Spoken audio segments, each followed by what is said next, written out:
சர்வாதிகாரத்தை இந்திய முஸ்லிம்கள் ஒருபோதும் ஏற்றுக்கொண்டதே கிடையாது. ஆங்கிலேயன் விரட்டி அடிப்பதற்குண்டான அடிப்படை காரணம் அவன் இந்திய மக்களின் மீது ஏவிய சர்வாதிகாரம். ஆகவேதான் முஸ்லிம்கள் ஒன்று திரண்டார்கள். ஆங்கிலேயன் மீதான வெறுப்பை சுதந்திர போராட்ட உரைகளில் வெளிப்படுத்தினார்கள், மக்களை தயார்படுத்தினார்கள். அத்தனை வடிவ போராட்டத்திலேயும் முஸ்லிம்கள் பங்கெடுத்தார்கள். அனைத்து தலைவர்கள் பின்னாலேயும் அணிவகுத்து நின்றார்கள்.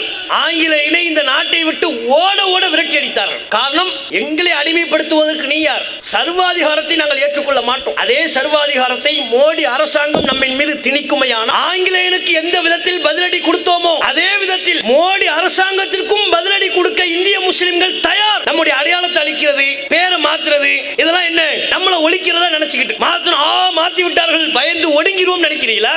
இதை விட மேலான அடக்குமுறைகளை எல்லாம் எங்கள் முன்னோர்கள் கண்டிருக்கிறார்கள். அந்த அடக்குமுறைகளோடு ஒப்பிடும் பொழுது நீங்கள் செய்வது ஒரு பொருட்டே அல்ல. எங்களுக்கு நாங்கள் அல்லாஹ்வின் மீது வைத்திருக்கிற நம்பிக்கைக்கு, ஈமானுக்கு, அல்லாஹ் எங்களுக்கு உதவி செய்வான் என்று நாங்கள் வைத்திருக்கிற தவக்குலுக்கு முன்பாக இவர்கள் செய்யக்கூடிய எந்த அடக்குமுறையும் எங்கள் ஈமானிய உறுதியை ஒரு